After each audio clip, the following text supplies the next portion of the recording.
Tiago, capítulo 1. Prefácio e saudação. Tiago, servo de Deus e do Senhor Jesus Cristo, às 12 tribos que andam dispersas. Saúde. Acerca de provas e tentações. Meus irmãos, tende grande gozo quando cairdes em várias tentações, sabendo que a prova da vossa fé produz a paciência. Tenha, porém, a paciência a sua obra perfeita, para que sejais perfeitos e completos, sem faltar em coisa alguma. E se algum de vós tem falta de sabedoria, peça-a a Deus, que a todos dá liberalmente, e não o lança em rosto, e ser-lhe-á dada. Peça-a, porém, com fé, não duvidando, porque o que duvida é semelhante à onda do mar, que é levada pelo vento e lançada de uma para outra parte. Não pense tal homem que receberá do Senhor alguma coisa. O homem de coração dobre é inconstante em todos os seus caminhos.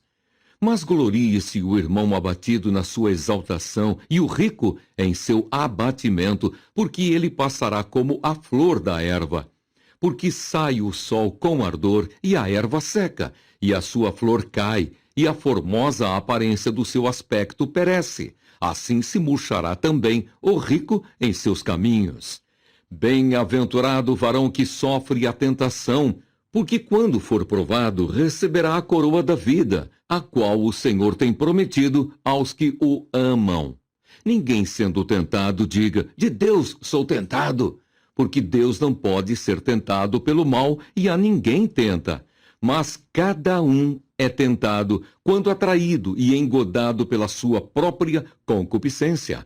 Depois, havendo a concupiscência concebido, dá à luz o pecado, e o pecado, sendo consumado, gera a morte. Não erreis, meus amados irmãos. Toda boa dádiva e todo dom perfeito vem do alto, descendo do Pai das luzes, em quem não há mudança, nem sombra de variação. Segundo a sua vontade, ele nos gerou, pela palavra da verdade, para que fôssemos como primícias das suas criaturas. Sobre a prática da palavra de Deus.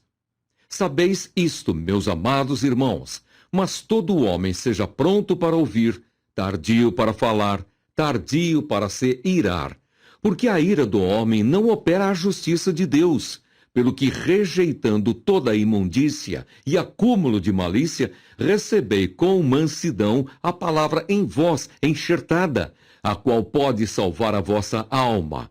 E sede cumpridores da palavra e não somente ouvintes, enganando-vos com falsos discursos. Porque se alguém é ouvinte da palavra e não cumpridor, é semelhante ao varão que contempla ao espelho o seu rosto natural, porque se contempla a si mesmo, e foi-se, e logo se esqueceu de como era. Aquele, porém, que atenta bem para a lei perfeita da liberdade, e nisso persevera, não sendo ouvinte esquecido, mas fazedor da obra, esse tal será bem-aventurado no seu feito. Se alguém entre vós cuida ser religioso e não refreia a sua língua, antes engana o seu coração, a religião desse é vã. A religião pura e imaculada para com Deus, o Pai, é esta: visitar os órfãos e as viúvas nas suas tribulações e guardar-se da corrupção do mundo. Tiago, capítulo 2. Condena-se o fazer acepção de pessoas. Meus irmãos, não tenhais a fé de nosso Senhor Jesus Cristo, Senhor da glória, em acepção de pessoas. Porque se no vosso ajuntamento entrar algum homem com anel de ouro no dedo, com vestes preciosas, e entrar também algum pobre com sórdida vestimenta, e atentardes para o que traz a veste preciosa, e lhe disserdes, assenta-te tu aqui, num lugar de honra, e disserdes ao pobre, tu, fica aí em pé, ou assenta-te abaixo do meu estrado. Porventura não fizestes distinção dentro de vós mesmos, e não vos fizestes juízes de maus pensamentos?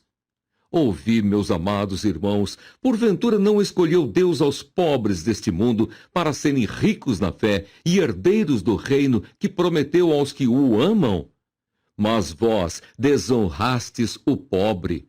Porventura não vos oprimem os ricos e não vos arrastam aos tribunais? Porventura não blasfemam eles o bom nome que sobre vós foi invocado? Todavia, se cumprirdes conforme a Escritura, a lei real, amarás a teu próximo como a ti mesmo, bem fazeis. Mas, se fazeis acepção de pessoas, cometeis pecado e sois redarguidos pela lei como transgressores.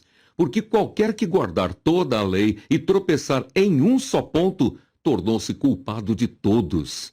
Porque aquele que disse, não cometerás adultério, também disse, não matarás.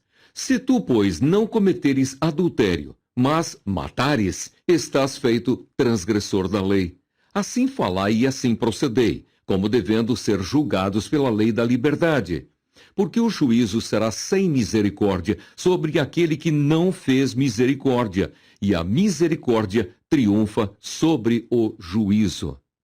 A fé sem obras para nada aproveita. Meus irmãos, que aproveita se alguém disser que tem fé e não tiver as obras? Porventura a fé pode salvá-lo?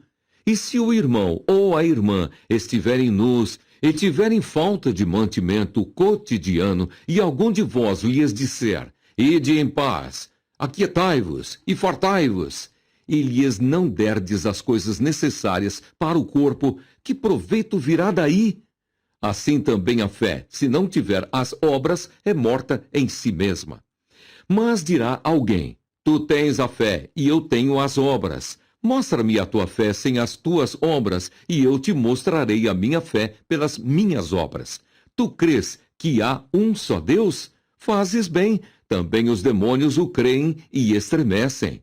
Mas, ó homem vão, queres tu saber que a fé sem as obras é morta? Porventura Abraão, nosso pai, não foi justificado pelas obras quando ofereceu sobre o altar o seu filho Isaque?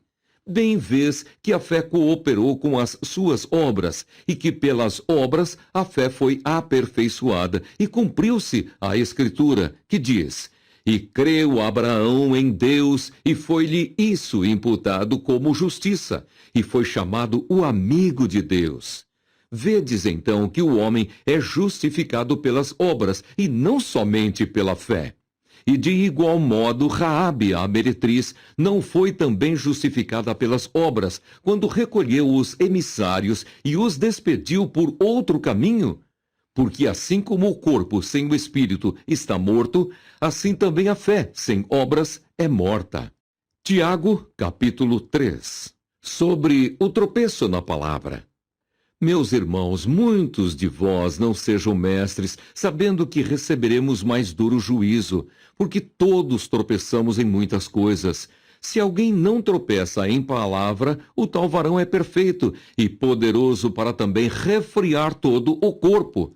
Ora, nós pomos freio nas bocas dos cavalos para que nos obedeçam, e conseguimos dirigir todo o seu corpo. Vede também as naus que, sendo tão grandes e levadas de impetuosos ventos, se viram com um bem pequeno leme, para onde quer a vontade daquele que as governa. Assim também a língua é um pequeno membro e gloria-se de grandes coisas. Vede quão grande bosque um pequeno fogo incendeia. A língua também é um fogo. Como mundo de iniquidade, a língua está posta entre os nossos membros e contamina todo o corpo e inflama o curso da natureza e é inflamada pelo inferno. Porque toda a natureza, tanto de bestas feras como de aves, tanto de répteis como de animais do mar, se amansa e foi domada pela natureza humana. Mas nenhum homem pode domar a língua. É um mal que não se pode refrear. Está cheia de peçonha mortal. Com ela bendizemos a Deus e Pai, e com ela amaldiçoamos os homens, feitos à semelhança de Deus. De uma mesma boca procede bênção e maldição. Meus irmãos, não convém que isto se faça assim. Porventura deita alguma fonte de um mesmo manancial, água doce e água amargosa? Meus irmãos, pode também a figueira produzir azeitonas ou a videira figos? Assim tampouco pode uma fonte dar água salgada e doce. a sabedoria que vem do alto. Quem dentre vós é sábio e inteligente? Mostre pelo seu bom trato as suas obras em mansidão de sabedoria. Mas se tendes amarga inveja e sentimento faccioso em vosso coração, não vos glorieis, nem mintais contra a verdade. Essa não é a sabedoria que vem do alto, mas é terrena, animal e diabólica. Porque onde há inveja e espírito faccioso, aí há perturbação e toda obra perversa. Mas a sabedoria que vem do alto é, primeiramente, pura, depois, pacífica, moderada, tratável, cheia de misericórdia e de bons frutos, sem parcialidade e sem hipocrisia. Ora, o fruto da justiça semeia-se na paz para os que exercitam a paz. Tiago, capítulo 4. Devemos resistir às paixões.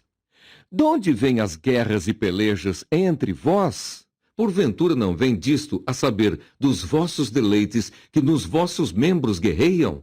Cobiçais e nada tendes. Sois invejosos e cobiçosos e não podeis alcançar. Combateis e guerreais e nada tendes, porque não pedis. Pedis e não recebeis, porque pedis mal para o gastardes em vossos deleites. Adúlteros e adúlteras, não sabeis vós que a amizade do mundo é inimizade contra Deus? Portanto, qualquer que quiser ser amigo do mundo, constitui-se inimigo de Deus. Ou cuidais vós, que em vão diz a Escritura, o Espírito que em nós habita tem ciúmes? Antes da maior graça. Portanto, diz, Deus resiste aos soberbos, dá, porém, graça aos humildes. Sujeitai-vos, pois, a Deus, resisti ao diabo, e ele fugirá de vós. Chegai-vos a Deus, e ele se chegará a vós.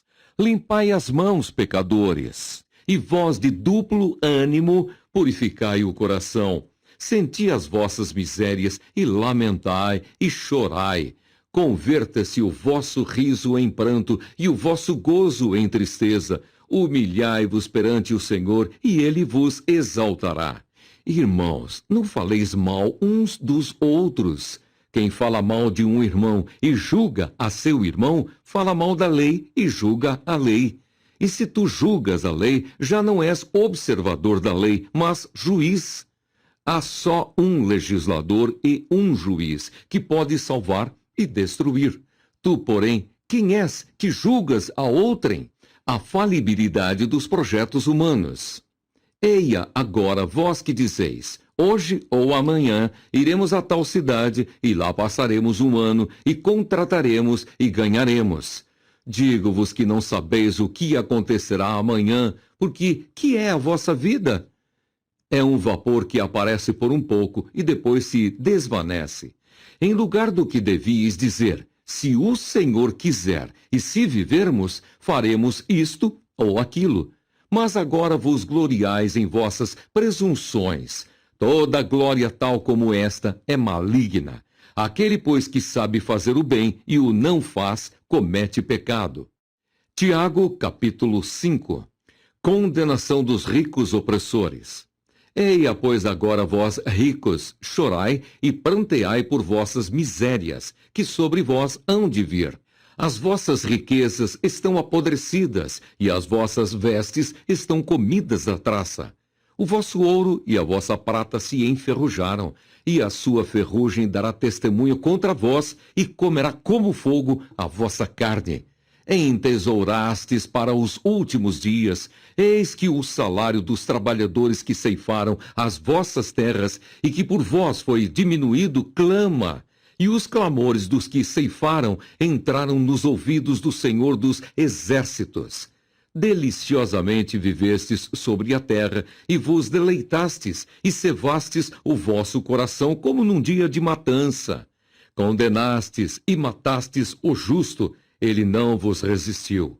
Exortação à paciência, acerca do juramento, da oração e da conversão de pecadores. Sede, pois, irmãos pacientes até a vinda do Senhor. Eis que o lavrador espera o precioso fruto da terra, aguardando-o com paciência, até que receba a chuva temporã e serôdia. Sede vós também pacientes, fortalecei o vosso coração, porque já a vinda do Senhor está próxima. Irmãos, não vos queixeis uns contra os outros, para que não sejais condenados. Eis que o juiz está à porta. Meus irmãos, tomai por exemplo de aflição e paciência os profetas que falaram em nome do Senhor. Eis que temos por bem-aventurados os que sofreram. Ouvistes qual foi a paciência de Jó e vistes o fim que o Senhor lhe deu, porque o Senhor é muito misericordioso e piedoso. Mas, sobretudo, meus irmãos, não jureis nem pelo céu, nem pela terra, nem façais qualquer outro juramento, mas que a vossa palavra seja sim, sim, e não, não, para que não caiais em condenação. Está alguém entre vós aflito? Ore. Está alguém contente? Cante louvores. Está alguém entre vós doente? Chame os presbíteros da igreja e orem sobre ele, ungindo-o com azeite em nome do Senhor. E a oração da fé salvará o doente, e o Senhor o levantará. E se houver cometido pecados, ser-lhe-ão perdoados. Confessai as vossas culpas uns aos outros e orai uns pelos outros, para que sareis. A oração feita por um justo pode muito em seus efeitos. Elias era homem sujeito às mesmas paixões que nós, e orando, pediu que não chovesse, e por 3 anos e 6 meses não choveu sobre a terra. E orou outra vez, e o céu deu chuva, e a terra produziu o seu fruto. Irmãos, se algum de entre vós se tem desviado da verdade, e alguém o converter, saiba que aquele que fizer converter do erro do seu caminho um pecador, salvará da morte uma alma e cobrirá uma multidão de pecados.